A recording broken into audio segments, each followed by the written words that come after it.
Yo, what's up, everybody? Welcome to the One Choice Podcast. I'm your host, Tony Hoffman. This is another episode of The Truth, where I swear to tell the truth, the whole truth, and nothing but the truth. Like, rate, and subscribe to the podcast, guys. Like, rate, and subscribe to the podcast. And if you've done that and you haven't left a review, please, pretty please, leave me a review. It helps. Trust me. Do that for me. If you're new, welcome to the show. This is the Truth series. We also have a Trading War Story series that's focused on recovery with my co-host, Mr. KP, my childhood best friend.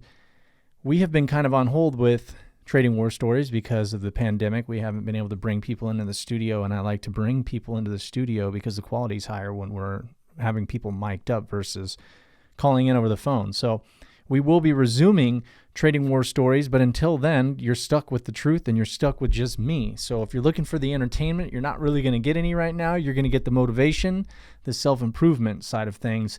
And today, I want to talk about a pressing issue that's been going on currently in the United States and several places. Here in Fresno, we didn't have any of the rioting or the looting, which, kind of came as a shock to me. Not that the town that I'm from is, wild and would do those types of things, but I just would have thought that maybe they would follow suit where instigators or looters and rioters would infiltrate peaceful protests for the Black Lives Matter movement. And so really what I want to do is talk about a relationship. And you might think, well, what does a relationship have to do with the Black Lives Matter movement? But I want to kind of use a relationship as an example of what I believe is going on right now and what I believe we need to do to become better.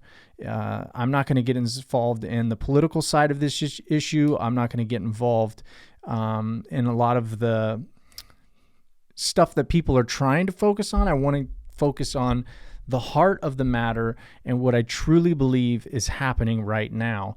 And so imagine a relationship where two people get together 18 years old. A male and a female get together 18 years old. They're married at 20 years old. They get to 30 years old, and in the 10 years of their marriage, the wife is experiencing a ton of behaviors from the husband that are troublesome, they're exhausting, they're negative, and they're causing a lot of turmoil with her own happiness in this relationship.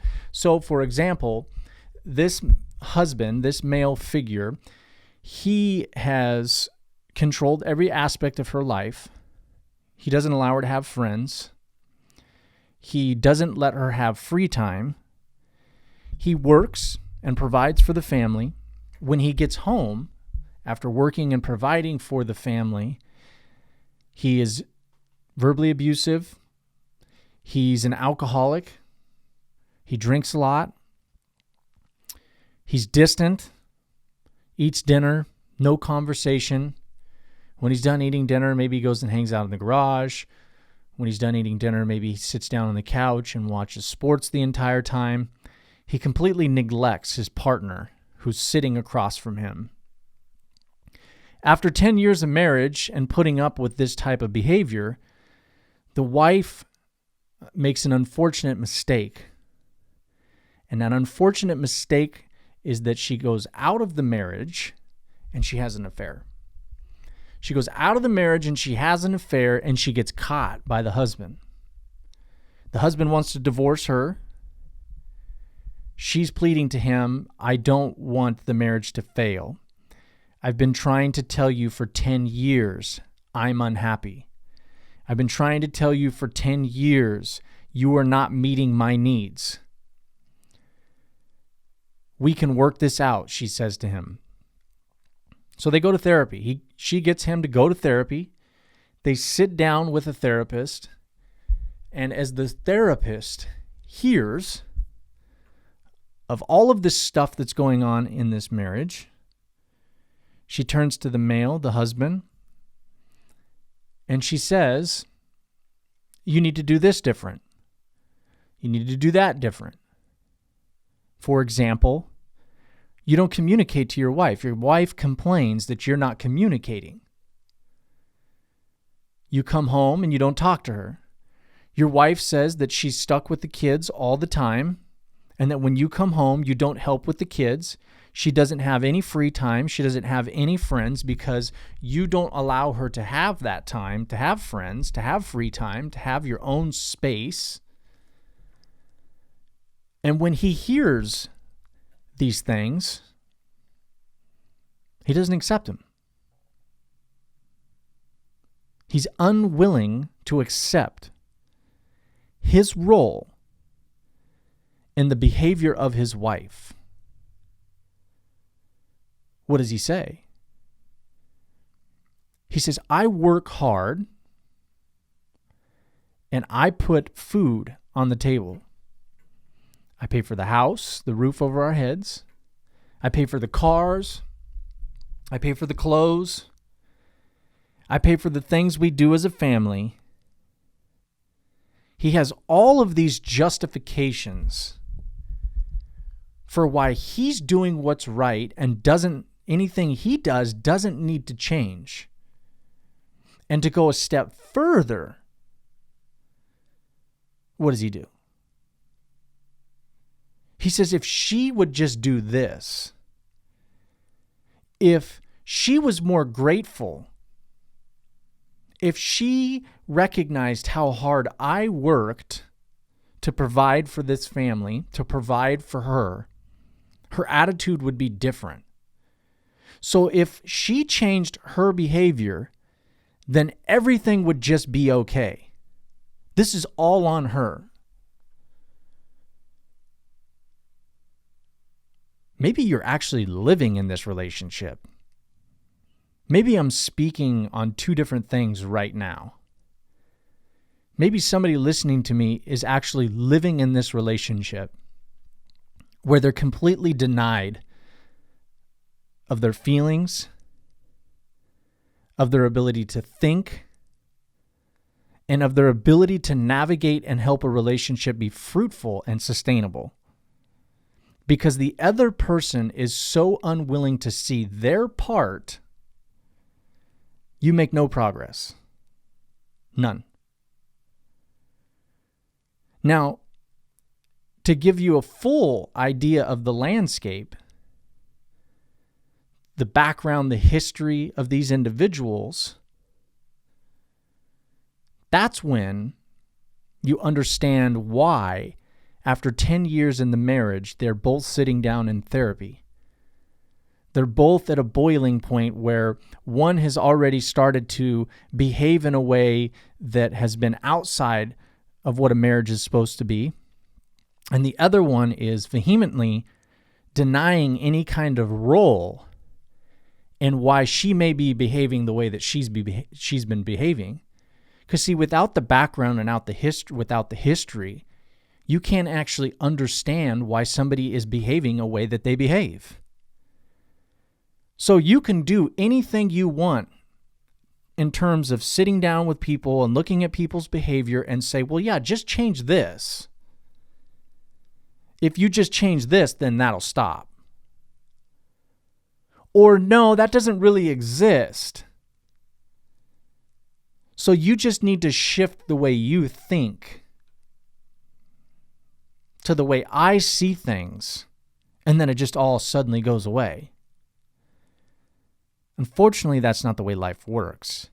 Unfortunately, we don't get to tell people how to process feelings. Unfortunately, we don't get to tell people how to feel during certain experiences. What we get to do is listen to how people experience things. We get to listen to how people feel things. And we decide whether or not we want to show up. We decide whether or not we want to show up. And by showing up, that means that we want to be there for their feelings. We want to be there for their experience and say, I support you. I see you. I'm here for you. Or we make a decision that we want no part and their experiences and their feelings, and we walk away. Or we can just flat out deny them and tell them that their experiences and their feelings are invalid. And we can deny ourselves any kind of responsibility in the way they feel and the way they experience, and there's no growth. There's just no growth. So what's the history of these two individuals? The history of this relationship is that this man, the husband, grew up in a household where dad was an alcoholic. He worked hard. He worked long hours. He came home to the wife and the kids. He came home to the wife and the kids and was quiet. He never told the kids, "I love you." He never hugged the kids. He paid all the bills, made sure everybody had clothes and food. In his eyes, he was a provider. He was verbally abusive to the wife and to the kids.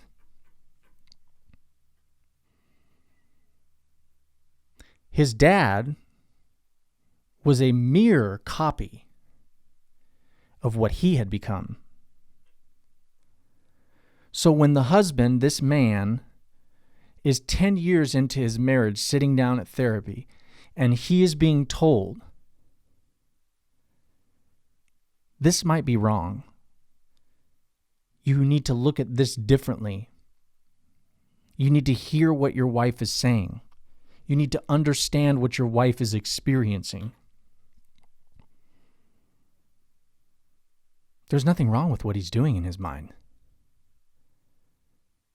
That's what he's always done. That's what he's learned. He watched these things happen in his environment. They never felt like they weren't normal. One time I took one of my athletes to my after-school program in Southeast Fresno. If you've never been to Southeast Fresno is a lower socioeconomic region. The average income there is probably $20,000 to $25,000 a year. You have people that are living in extreme poverty, which is exactly why we took our nonprofit program there with the bike program, Free Will Project. As we were driving up, there were lots of homeless people.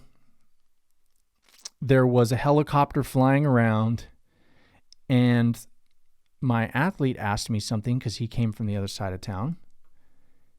He said, Aren't these kids scared? It was actually a really puzzling question, but it was a really good question, but it also helped me see things in a different way, because I said, no. What would they be scared about? They've grown up in this environment. Helicopters flying in the sky, homeless individuals with major mental health issues, individuals with major drug addictions. They wander the street. They see these individuals, gang members, in and out of neighborhoods, in and out of apartment complexes. They see these individuals daily. They've grown up with them. To them, it is a part of what life is. I hope that this is making sense. This man is sitting down in therapy and being told everything that he has seen, processed, and reenacted as an adult is wrong. It's not okay.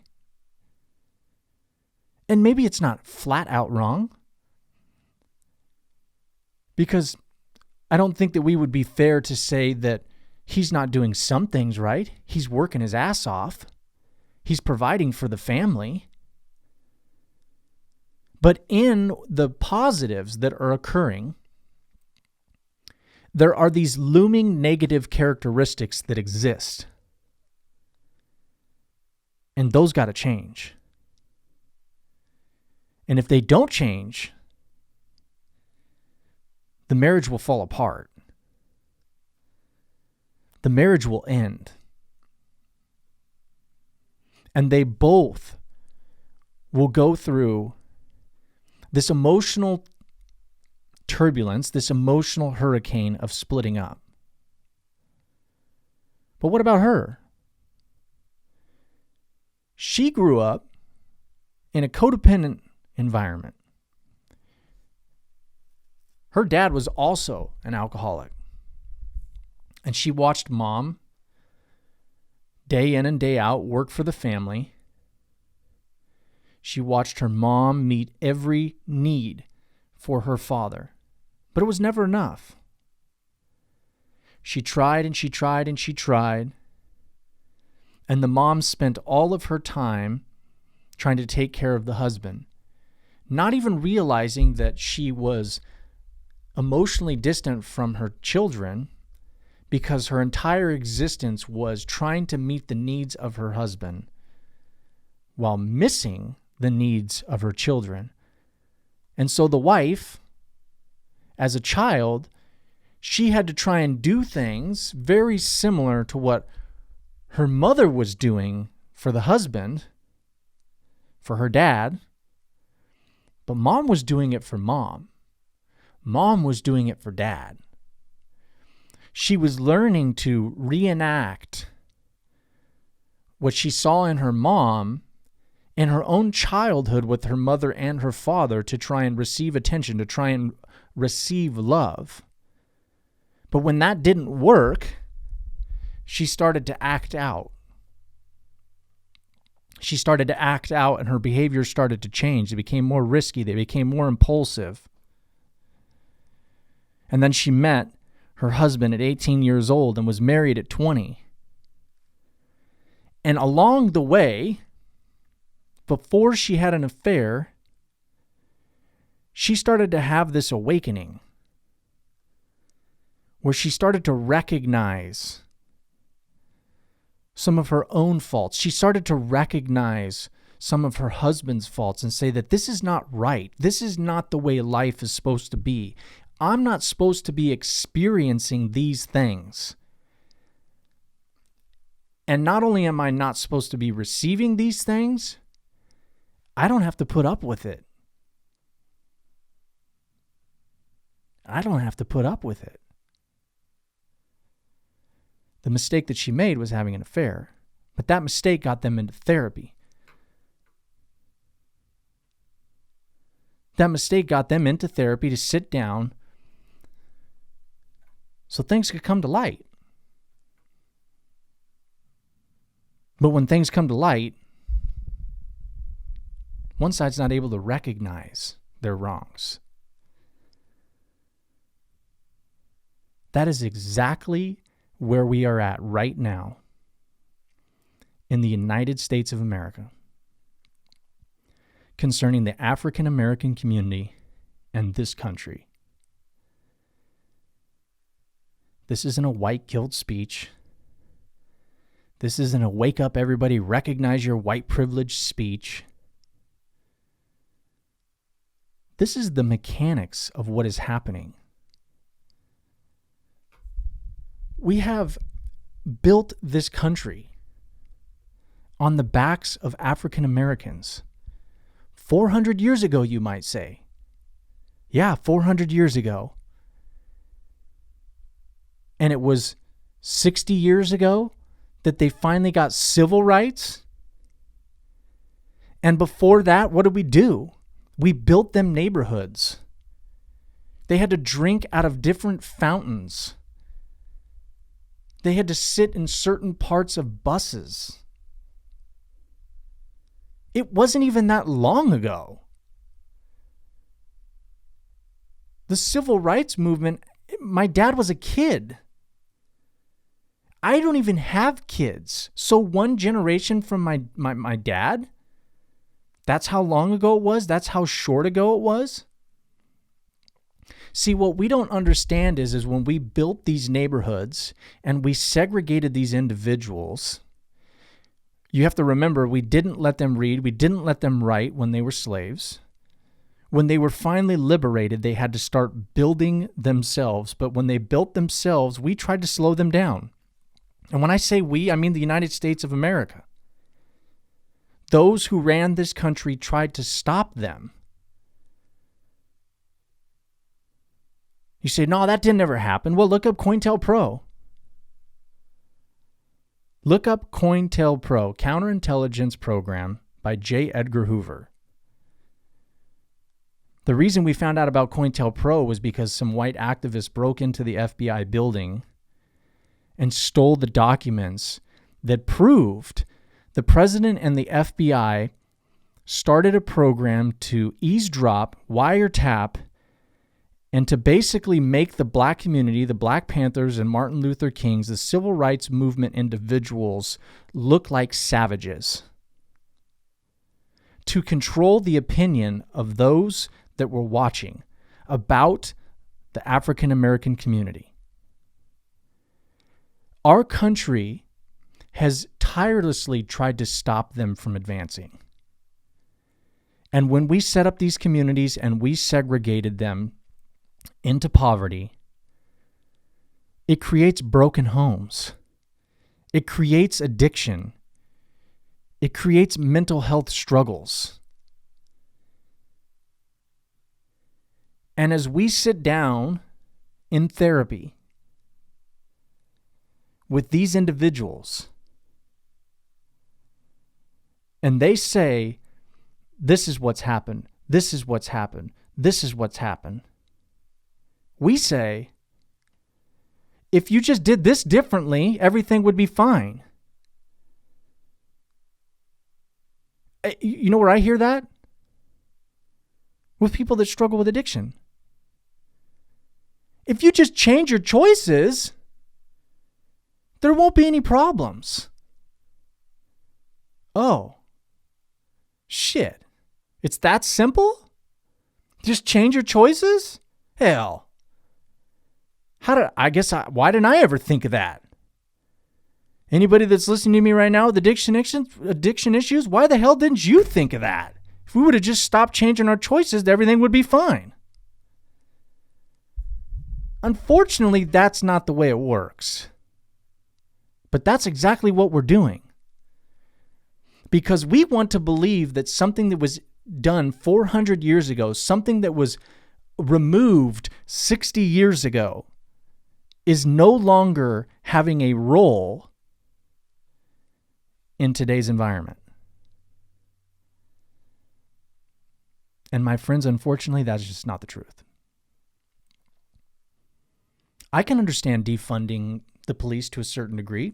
Can't say I'd fully agree with it, because I think that we have the funding to just put the money into lower socioeconomic regions, into African American communities, give them better schools, give them better community resources and tools, provide them what everybody else is getting on the other side of the quote, unquote tracks. Give them equal opportunity housing, low income housing. That's not what they have right now. But for some reason, we sit down in therapy and we say, no, not me. I'm not doing anything wrong. Instead, we should be saying, wait a minute.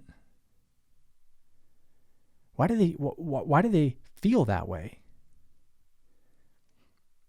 Or for some of you, why do they, quote unquote, still feel that way? Because maybe the system hasn't really changed. Maybe the system that existed before the civil rights movement is still working. It just works a little bit differently, so it's not as noticeable.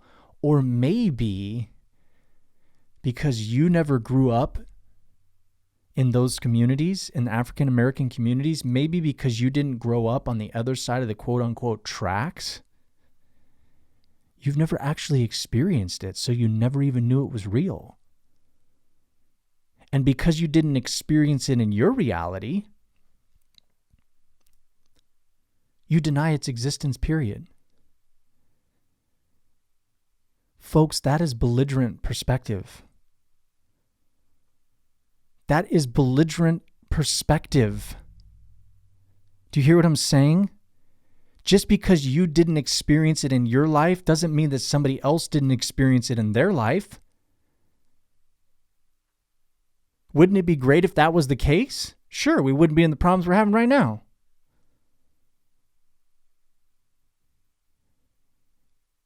We have to change as a country on all sides. There is power of choice. There is power of resilience. There is power of working hard and overcoming struggles. Every one of us have had to overcome struggles. Nobody is taking that from you. But there is clearly a system in place that was designed many, many years ago that needs to change. And just like this relationship, this marriage, if the one party does not drop their ego, you won't ever be able to see your faults. And if you can't see your faults and improve your character, we won't ever see change. We won't ever see unification. We won't ever see progress. We will sit and we will deny that things exist and hope that they go away on their own. But they won't. Some of you have been living in that marriage. Some of you have been living in that relationship. The problems, you just think they're going to go away on their own, but they don't. They fester and they get worse until both sides come together and make a commitment to grow and to be better. And maybe you're listening to this and you're like, I'm not a racist. I'm not saying you are. I'm not a racist. I know lots of people that aren't racist. Most people I know that aren't racist. But that doesn't mean that we don't have opportunities to grow. That doesn't mean that we don't have opportunities to speak more to the African American community and ask what we can do to be better. This isn't about who's racist and who's not. That's not what this conversation is about. This conversation is about understanding that many of us have grown up in the system.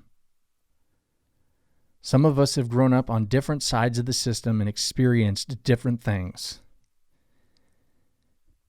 And when the stuff is happening right now the way it's happening, the only reason we view the system the way we view it is because the way we went through it. Stop and think about that. The way that you view the system is because of the way you went through the system. It might be time to start asking people what it was like for them to go through the system. Because this relationship does not change until we come together and one side is willing to admit, regardless of whether they put the system in place, that they were still a part of the system ignorantly, and that they will do better moving forward. That's what having conversations with kids is about. That's what having conversations with your family is about. Making a decision that today we do better. Regardless if you have any kind of fault, we do better. And guess what? In this relationship, it took years, but they were committed to fixing the relationship. He started changing the way he behaved, but she struggled because she wasn't sure if it was really real. She wasn't sure if she could really trust him. And he recognized that, man, I caused a lot of damage, because he's been going to therapy and he's been learning and he's been growing. Man, I caused a lot of damage over 10 years. Not only did I cause a lot of damage over 10 years, she already had 18 years of some emotional damage that was handed to her through her family. And so my job is to make sure that I do the best that I can to support her in the way that she needs. And the effort that he put in over time allowed her to break her walls down and to trust him. And when she was able to trust him, they were able to come together in a way that they have never been able to come together before. And I believe that we can do that. I believe that every one of us that's listening can make a decision that I can do better. And that in our doing better, it exponentially grows. And we can all come together the way it's supposed to be. We can break the system down and make some alterations to it, so we don't live for the system that was put in place to stop a certain group of people, because that's just not right.